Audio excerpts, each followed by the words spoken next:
Hello बच्चों, क्या हाल है आप सबका। I hope you all are doing very well. तो आइए, आज है अपना kinetic theory of gases and radiation का लेक्चर नंबर 6।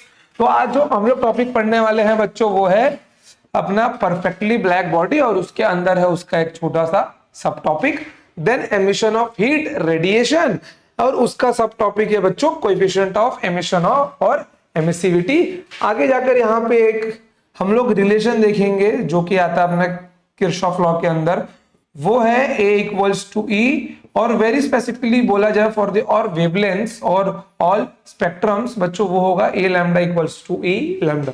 ठीक है, तो आज का लेक्चर और आज का टॉपिक दोनों ज्यादा डिफिकल्ट नहीं है, केवल आपको समझना काफी अच्छे से है कि मैं आपसे कहना क्या चाहता हूं। ठीक है मेरे प्यारे बच्चों, तो आइए हम लोग शुरू करते हैं अपना आज का टॉपिक। और रही बात पीडीएफ की, पीडीएफ नोट्स आपको मिल जाएंगे, मैं आपको पहले ही दिखा देता हूं बच्चों, ये आपको डिस्क्रिप्शन लिंक में मिल जाएगा। जैसे मैंने आपको नोट्स यहाँ पर दिया है, आपके टेक्स्ट बुक की भाषा को बहुत सिंपल करके मैंने यहाँ पे दिया है बच्चों, आपको इसी पॉइंट वाइज फॉर्म में आपको याद करना और अपने एग्जामिनेशन में लिखना है। समझ गए बच्चों, बस यही पॉइंट वाइज फॉर्म आपको यहाँ पर बनाकर रखना है। आइए फिर, तो आज जो टॉपिक पढ़ने वाले हैं परफेक्टली ब्लैक बॉडी और एमिशन ऑफ हीट रेडिएशन, दोनों बहुत ही सिंपल है। आइए फिर बढ़ते हैं आगे। देखिए, अब ब्लैक बॉडी होता क्या रियल में, क्या ब्लैक बॉडी ब्लैक रंग का होता है? मान सकते हो ब्लैक बॉडी ब्लैक रंग का होता है, मान सकते हो, बट ऐसा नहीं कि ब्लैक बॉडी का रंग ब्लैक ही हो।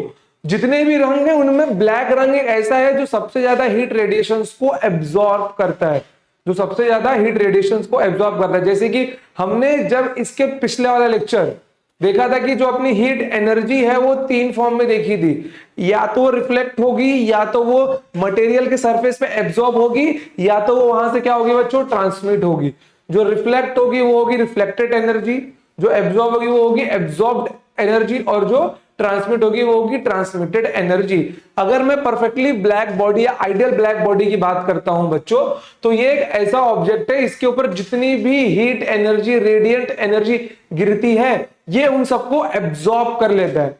ठीक है बच्चों, ये उन सबको एब्जॉर्ब कर लेता है, मतलब कुछ भी बाहर नहीं जाएगा। इसलिए मैंने क्या बोला है, आइडियल ब्लैक बॉडी, मतलब कि अपना जो इक्वेशन था A plus R plus T R equals to 1, उसके अंदर R भी 0 होगा, टी आर भी 0 होगा, बस A बराबर 1 होगा।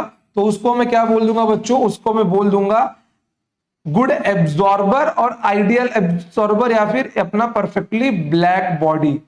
ठीक है बच्चों, जो क्या कर रहा है, जो सबका सब एब्जॉर्ब कर रहा है। समझ गए, जो सबका सब एब्जॉर्ब कर रहा है। जैसे कि आपने पहले भी ये सुना होगा, हमारे पेरेंट्स लोग ऐसा मतलब कि बोलते थे कि बच्चों गर्मी के मौसम में ब्लैक शर्ट मत पहनना, लोग ज्यादातर करके व्हाइट कपड़े पहनते हैं, और ठंडी के मौसम में काला कपड़ा पहनते हैं, मतलब कि जो उनका स्वेटर वगैरह रहता है। क्यों ऐसा? क्योंकि ब्लैक रंग हीट को एब्जॉर्ब करता है, समझ गए, और व्हाइट रिफ्लेक्ट करता है, इसीलिए वो ऐसा बोलते थे।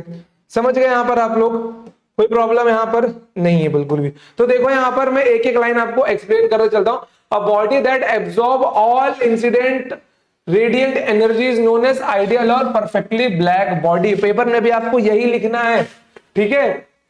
आइडियल ब्लैक बॉडी के लिए मेरे प्यारे बच्चों ए की वैल्यू क्या होगी? ए की वैल्यू होती है 1 for a perfectly black body. Absorptivity a equals to 1, surfaces with a equals to 1 absorb all energy and do not reflect और transmit any appearing black useless self luminous due to high temperature. Example क्या बच्चों? Example है lamp black और platinum black, मतलब कि ये दोनों ऐसे रंग हैं कि जिससे इनको पेंट कर दिया जाए बच्चों, विच absorb 97% of incident radiant heat, मतलब कि लैंप ब्लैक और प्लेटिनम ब्लैक। ठीक है, सपोज करो आपके पास एक कार्डबोर्ड है, क्यूब टाइप का, ओपन है, ठीक है, आप उसके अंदर लैंप ब्लैक रंग मार दो, ठीक है, या फिर प्लेटिनम ब्लैक मार दो, तो क्या होगा मालूम है? उसके अंदर आप कुछ भी रखो आपको दिखाई नहीं देगा, उसके अंदर आप कुछ भी रखो आपको दिखाई नहीं देगा। क्यों? क्योंकि उसमें से लाइट बाहर ही नहीं जाएगी। अब सपोज करो कि ये माउस है, ये माउस ब्लैक है, ये माउस ब्लैक है, ये आपको ब्लैक दिख रहा है, ठीक है, या फिर ये रिमोट है, ये आपको क्या दिख रहा है, व्हाइट दिख रहा है। अब ऐसा किस लिए होता है, लाइट एनर्जी रिमोट पे गिरी, रिमोट से मेरे आंखों में गिरी, आंखों से मेरे कहा रेटिना में गई, वहां पे सेंसेशन पैदा हुआ और उस सेंसेशन से ऑप्टिकल नर्व के थ्रू होते हुए मेरे ब्रेन में एक इमेज उसने फॉर्म किया। ठीक है, अब बच्चों यहां पे ध्यान देना कि इमेज बनने के लिए, कुछ चीजें दिखने के लिए भी वहां से लाइट का निकलना जरूरी है। बिना लाइट के तो ब्रेन में इमेज बनेगा नहीं। इसीलिए लैंप ब्लैक, जैसे कि उस कार्डबोर्ड ने मैंने मारा और कुछ सामान रख दिया तो सामान दिखाई नहीं देगा, क्यों, वहां से लाइट निकल ही नहीं रही है ना, इसलिए हमको ब्लैक दिख रहा है। समझ गए, कोई प्रॉब्लम आपको नहीं। चलो अब यहां पे आके ना हम लोग छोटा सा प्रैक्टिकल करते हैं मेरे प्यारे बच्चों। मैं आपको वो चीज बताता हूं जो कि शायद मैंने लास्ट टाइम भी आपको बताई थी। सपोज करो, ठीक है, सपोज करो यहां पे एक ऑब्जेक्ट है,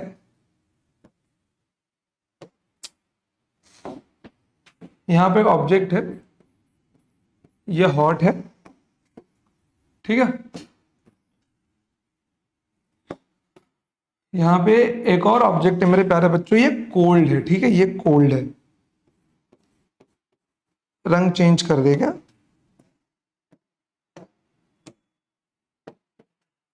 चलो ठीक है। अब ध्यान से देखना आप लोग बच्चों को, कोल्ड शायद दिख नहीं रहा है, वो ज्यादा ही येलो हो गया ना, ठीक है, चलो कोई दिक्कत नहीं है। अब सपोज करो कि इनका जो एटमॉस्फेयर है वो तो है, अब क्या होगा कि इनके आसपास का जो सराउंडिंग होगा, ठीक है, इनके आसपास का जो सराउंडिंग होगा, मान लो वो नॉर्मल टेम्परेचर पे है या वो ज्यादा कोल्ड है, तो ये भाई ये क्या करेगा, ये एनर्जी एमिट करेगा और ये क्या करेगा, ये एनर्जी एब्जॉर्ब करेगा। ठीक है, कोई दिक्कत है यहाँ पे, कोई दिक्कत नहीं है। एक एनर्जी एमिट करेगा और एक एनर्जी को एब्जॉर्ब करेगा। मतलब मैं क्या बोल सकता हूं बच्चों कि इसके एब्जॉर्प्शन का रेट, ठीक है, कि इसके एब्जॉर्प्शन का रेट क्या होगा बच्चों, एमिशन से ज्यादा होगा। डेफिनेटली इसको टेम्परेचर अपना क्या करना है, कूल डाउन करना है। क्या करना है, कूल डाउन करना है, या फिर समझ लो ये आपस में ही कर रहे हैं। ये अपनी एनर्जी क्या कर रहा है बच्चों, सॉरी, इसके एमिशन का रेट, नॉट एब्जॉर्प्शन, क्योंकि ये तो एमिट करेगा ना, वेट, ये एमिट करेगा, तो इसके एमिशन का रेट एब्जॉर्प्शन से ज्यादा होगा। ठीक है, ये क्या कर रहा है बच्चों, ये एमिट कर रहा है। भाई कोल्ड भाई साहब का, कोल्ड कोल्ड को भी अपना टेम्परेचर नॉर्मल करना है, तो ये क्या करेंगे, ये इसको एब्जॉर्ब करेंगे, इसकी एनर्जी। ठीक है, और इनके एब्जॉर्प्शन का रेट, इनके एब्जॉर्प्शन का रेट ज्यादा होगा, क्या, अपने ही खुद के एमिशन से। ठीक है, क्या होगा, ज्यादा होगा। मान लो कुछ टाइम के बाद में, मान लो कुछ टाइम के बाद में, आफ्टर सर्टेन टाइम, इन दोनों का टेम्परेचर सेम हो गया। ठीक है, कुछ टाइम के बाद में क्या हुआ बच्चों, कुछ टाइम के बाद में इन दोनों का टेम्परेचर सेम हो गया। ठीक है, दोनों का रंग वही सेम कर देते हैं ताकि दिक्कत ना हो। इन दोनों का जो टेम्परेचर है मेरे प्यारे बच्चों, वो क्या हो गया, इन दोनों का जो टेम्परेचर है वो दोनों का दोनों टेम्परेचर सेम हो गया। अब एक बात ये बताओ, आपको याद होगा मैंने आपको एक बात कही थी, कौन सी बात कही थी मेरे प्यारे बच्चों, इस यूनिवर्स में कहीं भी कोई भी जो ऑब्जेक्ट है वो एनर्जी एमिट करती है, एमिट भी करती है और एब्जॉर्ब भी करती है। मानते हो कि नहीं मानते हो, वो एनर्जी एमिट भी करती है और एब्जॉर्ब भी करती है। अब मान लो कि कुछ टाइम के बाद में इनका टेम्परेचर अगर सेम हो जाता है तो क्या इनके अंदर एमिशन और एब्जॉर्प्शन दोनों बंद हो जाएंगे? बिल्कुल भी वो बंद होने वाले नहीं है, कभी बंद नहीं होंगे। क्या होगा बच्चों, एब्जॉर्प्शन और एमिशन का जो रेट है वो सेम हो जाएगा इनका। क्या होगा बच्चों, वो सेम हो जाएगा। अब एक काम करते हैं, अब आपके टेक्स्ट बुक का, ठीक है, आपके टेक्स्ट बुक का एक एग्जांपल लेते हैं जो शायद आपको अच्छे से समझ जाए। ठीक है, कौन सा रंग लिया जाए, 2 मिनट।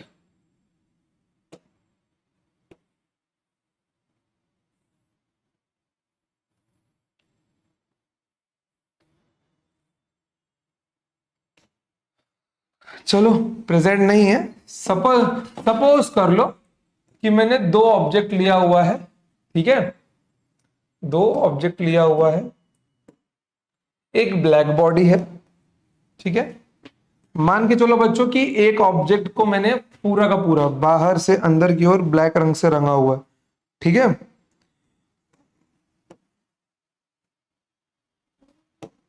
2 मिनट काम करता हूं, अच्छे से दिखाई दे ना, तो एक व्हाइट यहां पे ले ही लेता हूं कि मैं दोनों यहां पे बना सकूं।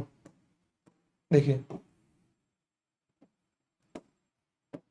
चलिए मानिए एक ब्लैक बॉडी है और यहां पर एक और ऑब्जेक्ट है जिसको मैंने दिया है सिल्वर रंग, ठीक है। कौन सा रंग दिया है? सिल्वर रंग दिया है। दोनों सेपरेट तो दिख रहे हैं ना, चलो अलग तो दिख रहे हैं, ठीक है। सपोज कीजिए मेरे प्यारे बच्चों कि इसके बाहर के सरफेस को मैंने सिल्वर रंग से पॉलिश किया हुआ है, ठीक है। सिल्वर रंग से पॉलिश किया हुआ है। और हाँ, एक और बात, इन दोनों का टेम्परेचर अभी सेम है। ये ब्लैक बॉडी है जिसको और से मैंने पूरा बाहर ब्लैक रंग से या लैंग ब्लैक या प्लेटिनम ब्लैक से मैंने इसको बाहर से रंग दिया और इसको सिल्वर रंग से पॉलिश किया हुआ है, ठीक है। और ये दोनों सेम टेम्परेचर पे है, ठीक है, कोई दिक्कत यहाँ पे। अब जो सिल्वर पॉलिश किया हुआ है बच्चों, देखना उसका काम क्या होता है बच्चों, ये ज्यादा से ज्यादा हीट एनर्जी को रिफ्लेक्ट करेगा, ठीक है। ये ज्यादा से ज्यादा हीट एनर्जी को रिफ्लेक्ट करेगा, ठीक है बच्चों। ये ज्यादा से ज्यादा हीट एनर्जी को रिफ्लेक्ट करेगा, ठीक है, और थोड़ा मोड़ा एब्जॉर्ब करेगा, ठीक है, और थोड़ा मोड़ा एब्जॉर्ब करेगा। और ये जो है ज्यादा से ज्यादा हीट एनर्जी को एब्जॉर्ब करेगा, ज्यादा से ज्यादा बच्चों ये हीट एनर्जी को एब्जॉर्ब करेगा, ठीक है, और थोड़ा मोड़ा रिफ्लेक्ट करेगा। तो यहां पर मैं लिख देता हूं स्मॉल अमाउंट में बच्चों ये क्या करेगा, स्मॉल अमाउंट में ये एब्जॉर्ब करेगा, स्मॉल एब्जॉर्प्शन, ठीक है। और स्मॉल अमाउंट में रिफ्लेक्ट करेगा, स्मॉल रिफ्लेक्शन, ठीक है, स्मॉल रिफ्लेक्शन, ठीक है। अब एक चीज ध्यान में देना कि ये ज्यादा हीट एनर्जी रिफ्लेक्ट कर रहा है, एब्जॉर्ब नहीं कर रहा, वो रिफ्लेक्ट कर रहा है, ठीक है। और ये क्या कर रहा है, स्मॉल एब्जॉर्प्शन कर रहा है। अब ये देखो बच्चों, इसका टेम्परेचर T है, इन दोनों का टेम्परेचर सेम है, ठीक है। अब ये जो काम करता हूं, इसको भी नंबर दे दूं क्या, TS और TB, चलो ठीक है। अब ये हीट एनर्जी को एब्जॉर्ब कर रहा है। अब एक बात बताओ यार, जब कोई ऑब्जेक्ट हीट एनर्जी को एब्जॉर्ब करता है, जब कोई ऑब्जेक्ट हीट एनर्जी को एब्जॉर्ब करता है तो क्या होगा, उसका टेम्परेचर बढ़ेगा, डेफिनेटली बढ़ना चाहिए उसका टेम्परेचर, बट क्या होगा, उसका टेम्परेचर डेफिनेटली बढ़ना चाहिए। अब एक बात बताओ, अगर इन दोनों को इसको बड़ा किया जाए मेरे प्यारे बच्चों, अगर इन दोनों को अपना टेम्परेचर सेम रखना है, ठीक है, अगर इन दोनों को अपना टेम्परेचर सेम रखना है तो क्या इन दोनों को अपना एमिशन और एब्जॉर्प्शन का रेट सेम नहीं रखना होगा? क्योंकि बच्चों देखो, ये तो रिफ्लेक्ट कर रहा है सब कुछ, ठीक है, ये तो सब कुछ रिफ्लेक्ट कर रहा है, ठीक है, ठीक है, ये सब कुछ रिफ्लेक्ट कर रहा है, बट ये तो एब्जॉर्ब कर रहा है ना मेरे प्यारे बच्चों। अब एक बात बताओ यार कि इसकी हीट एनर्जी इसके अंदर है, बाकी जो इसके ऊपर पड़ रही है वो इसको फेंक रहा है बाहर, मतलब रिफ्लेक्ट कर रहा है, थोड़ा मोड़ा ये एब्जॉर्ब कर रहा है, बट इसकी हीट एनर्जी तो इसका टेम्परेचर बढ़ा रही है ना, और इसके टेम्परेचर को तो कांस्टेंट रखना है, इसके बराबर, इसके टेम्परेचर को तो इसके बराबर कांस्टेंट रखना है। तो यहां से क्या बात समझ सकते हो बच्चों कि अगर ये एब्जॉर्ब भी कर रही होगी तो इसको उतना एमिट भी करना पड़ेगा, ये अगर एब्जॉर्ब भी कर रही होगी तो इसको उतना एमिट भी करना पड़ेगा, ताकि टेम्परेचर क्या हो, इक्वल रहे। टेम्परेचर क्या बच्चों, टेम्परेचर इक्वल रहे, समझ गए। तो यहां पर आप लोग क्या बोल सकते हो, good absorber is good emitter, हाँ या ना बच्चों, good absorber is also a good emitter, is also a good emitter. कोई दिक्कत यहां पे आपको मेरे प्यारे बच्चों? नहीं, ठीक है। फिर से बताता हूं मैं, देखो टीएस और टीबी दोनों एक है बच्चों, जिसको बाहर से मैंने सिल्वर पॉलिश किया, जिसका काम है सिर्फ रिफ्लेक्ट करना, जिसका काम है सिर्फ और सिर्फ हीट एनर्जी को रिफ्लेक्ट करना। जैसे ही हीट एनर्जी सब रिफ्लेक्ट कर दे रहा है, थोड़ी मोड़ी एब्जॉर्ब कर रहा है, ठीक है। अब ध्यान से देखना बच्चों, इस ब्लैक बॉडी का काम है सब कुछ एब्जॉर्ब करना, ठीक है, मेरे प्यारे बच्चों इस ब्लैक बॉडी का काम है सब कुछ एब्जॉर्ब करना। अगर ये एब्जॉर्ब कर रहा है तो इसका टेम्परेचर क्या होगा, राइज होगा। बट यहाँ पे कंडीशन क्या है बच्चों, यहाँ पे कंडीशन है कि टेम्परेचर सेम रखना है, टेम्परेचर सेम रखना है। तो ये जितना एब्जॉर्ब करेगी उतना ही इसको निकालना भी होगा, ये जितना एब्जॉर्ब करेगी उतना इसको निकालना भी होगा, मतलब एमिट भी करना होगा। तो मतलब मैं क्या बोल सकता हूं, अगर ये अच्छा एब्जॉर्बर है तो इसको अच्छा एमिटर भी बनना होगा टेम्परेचर सेम रखने के लिए। So a good absorber is also a good emitter, a good absorber is also a good emitter. कोई दिक्कत आपको मेरे प्यारे बच्चों नहीं है। तो यहां से क्या आप लोग ये नहीं समझ सकते कि अगर एब्जॉर्बर और एमिशन, मतलब कि अगर एक गुड एब्जॉर्बर और गुड एमिटर दोनों सेम होंगे, ठीक है, अगर कोई ऑब्जेक्ट अच्छे से एब्जॉर्ब कर रहा है मतलब वो अच्छे से उसको क्या क्या कर रहा होगा, जो उसको अच्छे से उसको रेडिएट भी कर रहा होगा, समझ गए, वो उसको अच्छे से एमिट भी कर रहा होगा। यहां तक कोई प्रॉब्लम आपको नहीं है। चलिए बढ़ते हैं आगे, अच्छे से इसको नोट डाउन कर लो यार आप लोग। चलिए ठीक है, देखो consider two opaque objects with the same temperature and same surface area, जो लिया था हमने अभी। One object has well polished surface, well polished surface reflecting most of the energy and absorbing little. The other has black painted surface, मार दो lamp black ही मार दो भैया उसके ऊपर, ठीक है, absorbing most radiation and reflecting little. Despite difference in absorption and reflection, both objects must emit the thermal radiation the same rate to maintain the temperature. हाँ या ना बच्चों, माने कि नहीं माने, एकदम बिल्कुल भी। देखो फिर से बता रहा हूं, इसके ऊपर एनर्जी गिरी, इसने क्या किया, उसको बाहर फेंक दिया, मतलब एमिट कर दिया, इन शॉर्ट रिफ्लेक्ट कर दिया ना, तो निकली तो इसके ऊपर से ही। और ये जितनी एनर्जी पा रही है मेरे भाई, टेम्परेचर बढ़ने की वजह से इसको क्या करना है, टेम्परेचर मेंटेन रखना है, तो इसको भी एक अच्छा रेडिएटर बनना ही पड़ेगा। तो देखो यहां पर, despite difference in absorption and reflection, both objects must emit the thermal radiations. Both objects must emit the thermal radiation, क्योंकि by little absorption उसका भी तो टेम्परेचर राइज हुआ होगा, उसको वो भी तो रिलीज करना है, ठीक है।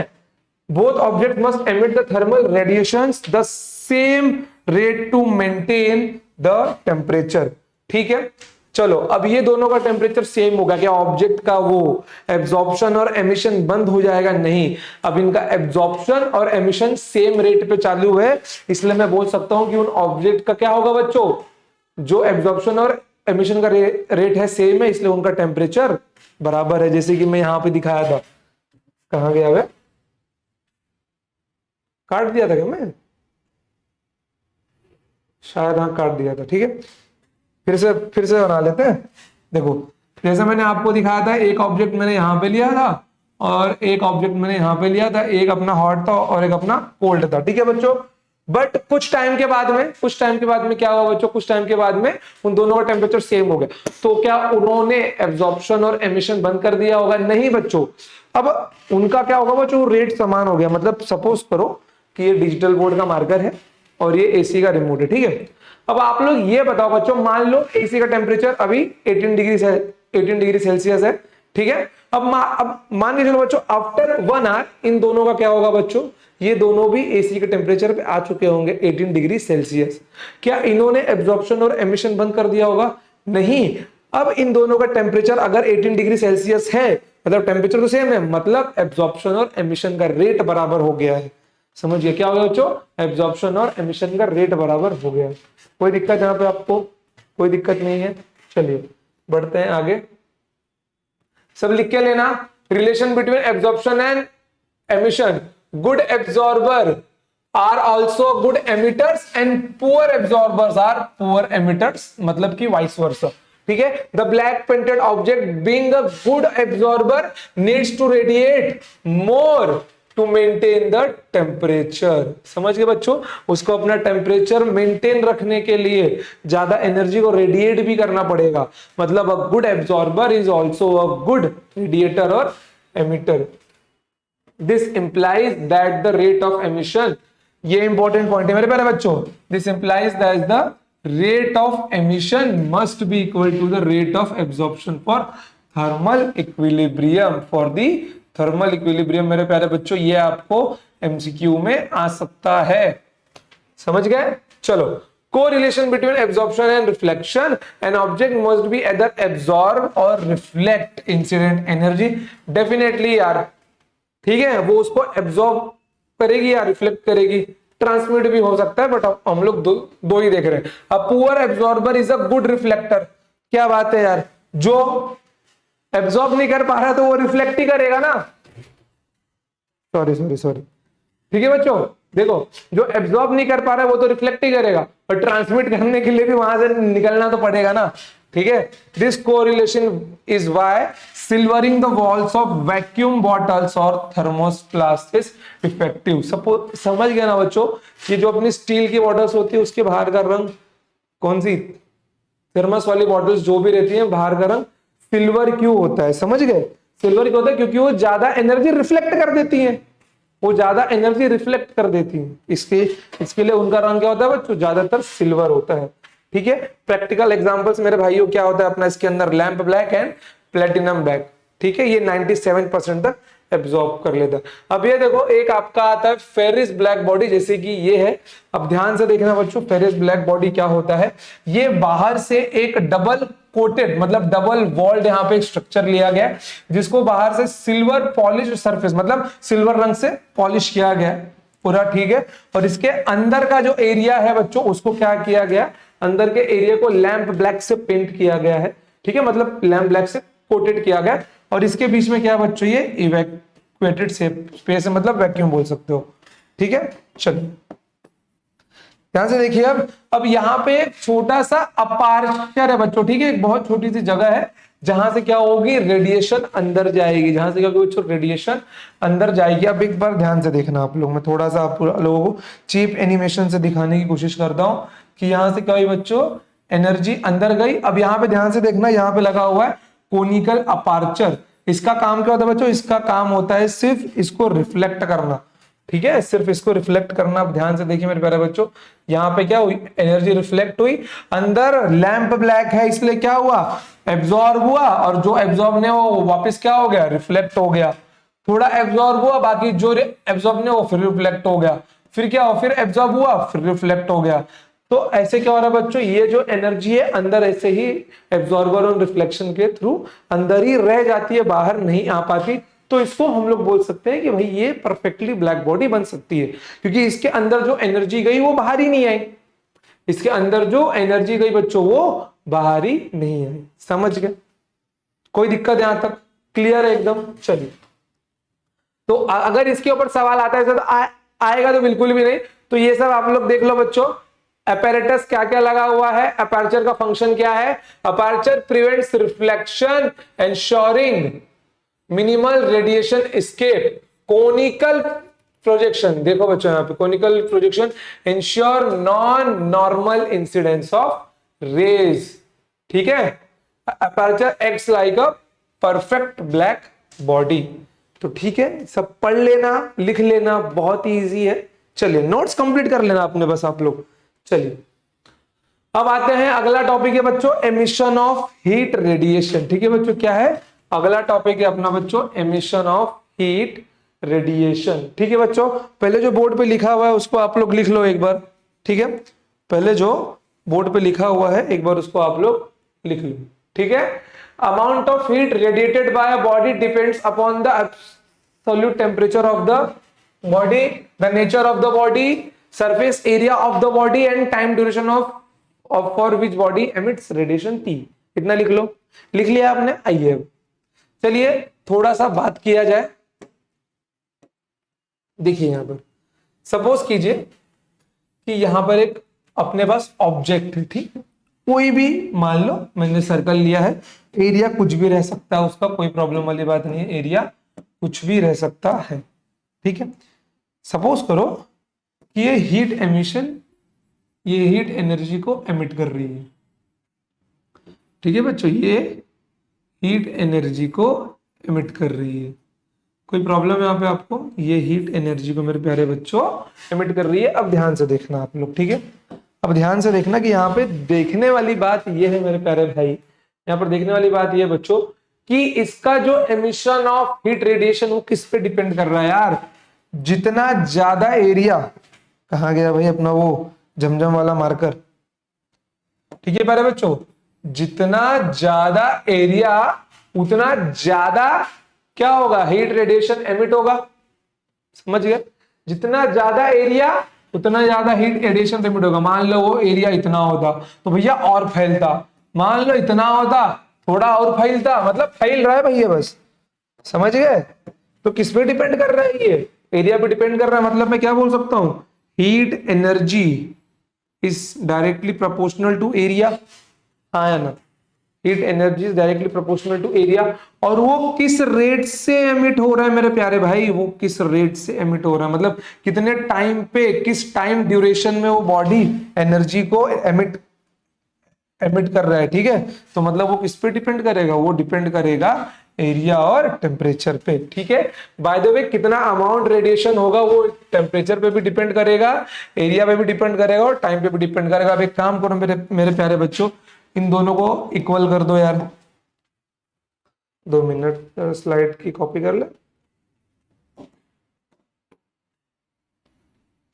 आ जाओ, देखो तो उसके वो एरिया पे डिपेंड कर रहा है और किस टाइम से निकल रहा है उस पर डिपेंड कर रहा है मेरे प्यारे भाई। तो देखो यहाँ पर Q is directly proportional to AT, दोनों को मर्ज कर दो, Q is directly proportional to AT, ठीक है। अब यहाँ पे ध्यान से देखना मेरे प्यारे बच्चों कि ये जो है डायरेक्टली प्रोपोर्शनल का सिंबल निकलेगा तो यहाँ पे क्या आएगा, एक R करके सिंबल आता है जिसको आप लोग बोल सकते हो रेडियंट पावर और एमिसिव पावर, ठीक है। ये जो R है इसका नाम है रेडियंट पावर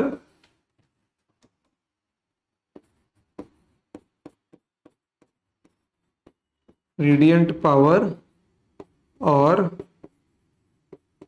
एमिसिव पावर, ठीक है, रेडियंट पावर और emissive power, Q equals to रैट। तो यहां से महाशय लोग आप लोग ये बताओ कि आपको R क्या मिल जाएगा, आपको रेडियंट पावर मिल जाएगा Q अपॉन AT, ठीक है, heat energy per unit area per unit time.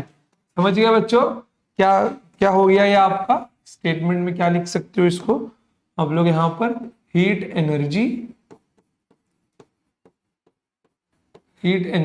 Per unit area per unit time, ठीक है, heat energy per unit area per unit time. समझ गए आप लोग यहाँ पर, कोनो दिक्कत है आपको, कोनो दिक्कत नहीं है, लिख लो इसको, नोट डाउन कर लो यार यहाँ पर आप लोग बिल्कुल भी, ठीक है। चलिए आइए यहाँ पर अब ध्यान से देखिए, R इक्वल्स टू, थोड़ा सा निप को ना पतला किया जाए, बहुत मोटा लिख रहा है ये, R इक्वल्स टू, एक काम कीजिए, अगर आप Q और T को सेपरेट कर देते हैं और ये 1/A है, तो ये जो Q अपॉन T का रेशियो बच्चों, क्या आपको ये पावर नहीं दिख रहा, क्या आपको ये पावर नहीं दिख रहा है, दिख रहा है बिल्कुल, ये तो पावर ही है यार मेरे भाई। तो इसको हम लोग एक बात और क्या बोल सकते हैं, power emitted per unit area, ऐसा भी बोल सकते हैं, कोई दिक्कत वाली बात नहीं है। तो आप लोग इसको, ये आपका क्या है बच्चों, पावर है तो power emitted per unit area, ठीक है, कोई दिक्कत नहीं। और इसका ऐसा यूनिट क्या बन जाएगा प्यारे बच्चों, इसका ऐसा यूनिट आपका बन जाएगा, ध्यान से देखिए, मैं यहां से निकाल लूंगा इसका ऐसा ही यूनिट, थोड़ा नीचे ले लो इसको, R का यूनिट क्या बन जाएगा, Q अपॉन AT है ना बच्चों, ये एक का जूल, फिर पर मीटर स्क्वायर पर सेकेंड, और ये क्या है, यहां से निकालिए बच्चों, और पावर होगा, पावर का क्या होगा बच्चों, वट पर मीटर स्क्वायर। समझ गए, तो इसका क्या होगा बच्चों, ये ऐसा यूनिट होगा, और इसका डायमेंशन आप सबके लिए होमवर्क है, नोट कर लेना, पेपर में वैसे तो पूछा नहीं जाएगा बट पूछ भी सकता है, ठीक है। कोनो दिक्कत यहाँ पे आप सबको, कोनो दिक्कत नहीं है, परफेक्ट है। चलिए आइए अब आते हैं कोएफिशिएंट ऑफ एमिशन और एमिसिविटी, कि इसका मतलब क्या होता है बच्चों, कोएफिशिएंट ऑफ एमिशन और एमिसिविटी का मतलब क्या होता है। अब देखो, मान के चलिए जो E है, ये क्या है बच्चों, आप लोग बात कर रहे हैं कि एमिशन का रेट क्या है, जैसे कि हमने A देखा कोएफिशिएंट ऑफ एब्जॉर्प्शन आर देखा, coefficient of reflection small T R देखा, कोएफिशिएंट ऑफ ट्रांसमिशन, ठीक है। तो मैं मान के लेता हूं कोएफिशिएंट ऑफ एमिशन और एमिसिविटी बच्चों, इसको डिनोट किया जाता है स्मॉल ई से। किससे डिनोट किया जाता है मेरे प्यारे बच्चों? इसको स्मॉल ई से डिनोट किया जाता है। सपोज कीजिए कि आपने एक ब्लैक बॉडी ली है, ठीक है, आपने क्या लिया प्यारे बच्चों? एक ब्लैक बॉडी ली है, ठीक है, और ब्लैक बॉडी और ब्लैक बॉडी, ठीक है। अब हमने एक चीज अभी यहां पे नोट किया था, टू मेंटेन द टेम्परेचर, वो जितना एब्जॉर्ब करेगा उतना निकाल भी देगा, एमिट भी कर देगा। तो अ good absorber, a good absorber is also a good emitter, ठीक है प्यारे बच्चों, good absorber is also a good emitter. अब एक बात बताइए, अगर ये ब्लैक बॉडी है और ई का मतलब होता है कि वो कितना एब्जॉर्ब कर रहा है, तो ध्यान से देखिए मेरे प्यारे बच्चों, मैं इसको डिनोट करता हूं कि मानिए कि वो ब्लैक बॉडी से कंपेयर है, तो ब्लैक बॉडी ने सब एमिट कर दिया, ठीक है। ब्लैक बॉडी का काम क्या होता है? सब एमिट कर देना, अगर वो अच्छा एब्जॉर्बर है तो, ठीक है। और कितना एब्जॉर्ब किया उन दोनों का रेशियो, ठीक है बच्चों, कितना एब्जॉर्ब किया उन दोनों का रेशियो। कॉमन सेंस की बात है, समझिए यार। जब हमने A equals to Q upon Q A, sorry Q A upon Q लिखा था, उसका मतलब क्या था कि क्यू ए वो हिस्सा था जितना एब्जॉर्ब हुआ है, क्यू था टोटल वाला, ठीक है। तो यहां पर जो एमिशन का रेट में निकाल रहा, सॉरी कोएफिशिएंट ऑफ एमिशन जो मैं निकाल रहा हूं, मान के चलिए ये क्या है? रेडिएटेड ब्लैक बॉडी, ठीक है, sorry energy radiated by black body. मान लो वो 100% है कि उसने 100% निकाल दिया, क्या रियल में 100% निकाला होगा? नहीं निकाला होगा यार। अगर 100% निकाल देगा, मान लो 100% निकाल देगा, जैसे कि सपोज करो कि 25 यूनिट उसने रेडिएट किया, कितने में से? 100 में से, तो एमिशन कितना होगा बच्चों? सिर्फ 25% ही हुआ है, समझिए, सिर्फ कितना हुआ है? 25% ही हुआ है। या फिर इससे समझ लो, या फिर इससे समझ लो कि अगर 100 यूनिट क्या हो रहा है बच्चों? एमिट हो रहा है, ठीक है, और उसने भी, उस ऑब्जेक्ट ने भी ब्लैक बॉडी के जितना ही एमिशन कर दिया बच्चों, तो E इक्वल्स टू 1, E की वैल्यू क्या हो जाएगी? 1 हो जाएगी बच्चों। किसके लिए? For a black body. किसके लिए प्यारे बच्चों? For a black body. Clear हो गया इतना आपको मेरे प्यारे बच्चों? क्या होगा? For a black body. और मान लो कि E इक्वल्स टू, उसने एक भी क्या किया बच्चों? एमिट ही नहीं किया, कुछ एमिट नहीं किया, तो ये क्या बन जाएगा बच्चों? E की वैल्यू बन जाएगी 0। तो इसको मैं क्या बोल सकता हूं? उसने एमिट क्यों नहीं किया? क्योंकि उसने एब्जॉर्ब नहीं किया। तो ये क्या बन जाएगा मेरे प्यारे बच्चों? It is a good reflector, ठीक है, it is a good reflector, it is a good reflector. कोई प्रॉब्लम यहाँ पे आपको नहीं? तो यहाँ पे मैं दोनों वैल्यू साथ में लिख दे रहा हूँ, ये सब लिखना है आपको, ठीक है। ध्यान से देखिए, तो जितना आपको पेपर में लिखना वो यही है कि A equals to 1 for a black body, for a black body, and A equals to 0 for a good reflector, for a good reflector, ठीक है। कोई दिक्कत नहीं यहाँ पे मेरे प्यारे बच्चों।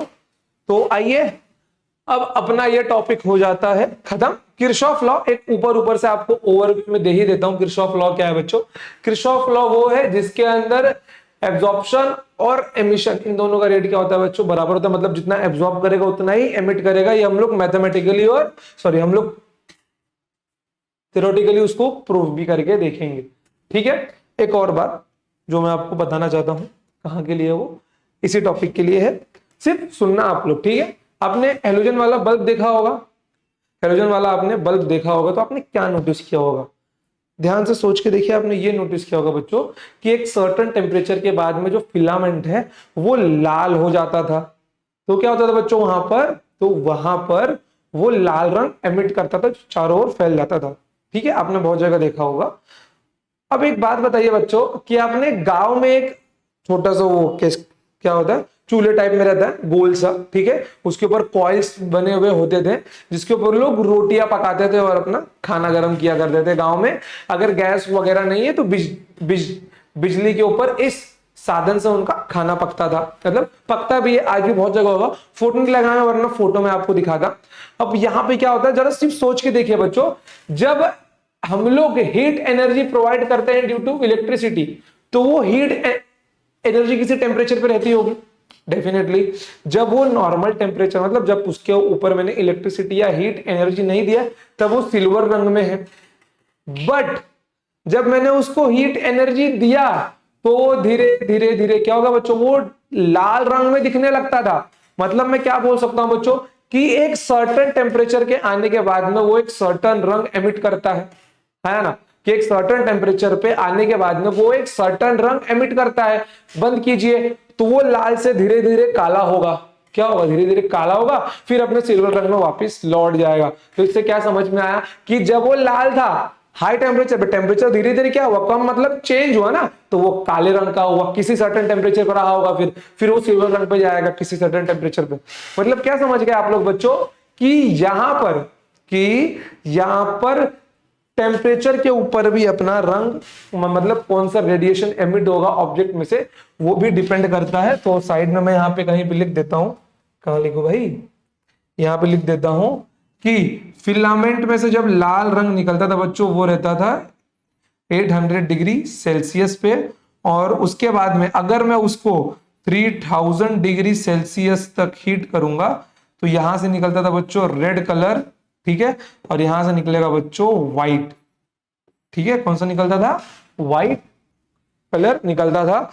ये इंफॉर्मेशन आपको मिल जाएगी पेज नंबर 67 के ऊपर, लुक्स व्हाइट हॉट, ठीक है, लुक्स व्हाइट हॉट और ये रेड हॉट। कोई प्रॉब्लम यहां तक आपको नहीं है, ठीक है बच्चों। तो यहां पे हम लोग अपना आज का लेक्चर दी एंड करते हैं। अगली बार में हम लोग यही सब पढ़ने वाले हैं कि एब्जॉर्प्शन और एमिशन का रेट थ्योरेटिकली इक्वल कैसे होगा, और भी बहुत सारी बातें कि सन का टेम्परेचर कैसे मालूम किया गया। आपको क्या लगता है, आपको सन पे कि साइंटिस्ट लोग गए होंगे, सन के ऊपर थर्मोमीटर लगाया होगा और उसका टेम्परेचर मालूम कर लिया होगा? नहीं ना, ऐसा तो कोई नहीं करेगा। तो धीरे धीरे हम लोग सब सीखेंगे, बस अपना भी एक लेक्चर और बाकी है। आगे आने वाले बच्चों देखो कौन कौन से वाले हैं, ये जो टॉपिक्स है अपने, ये किरचॉफ लॉ, स्पेक्ट्रल डिस्ट्रीब्यूशन, और ये वेन्स डिस्प्लेसमेंट लॉ, और कहां गया अपना ये स्टीफन बोल्ट्जमैन लॉ, ये सब आपस में क्या है, इंटरकनेक्टेड है, ठीक है। इसके लिए ये सब मैं आपको एक साथ ही लूंगा, ठीक है बच्चों। चलिए तो आज के लिए इतना ही, मिलते हैं next time, till then tata bye bye, जय हिंद जय भारत, लव यू ऑल।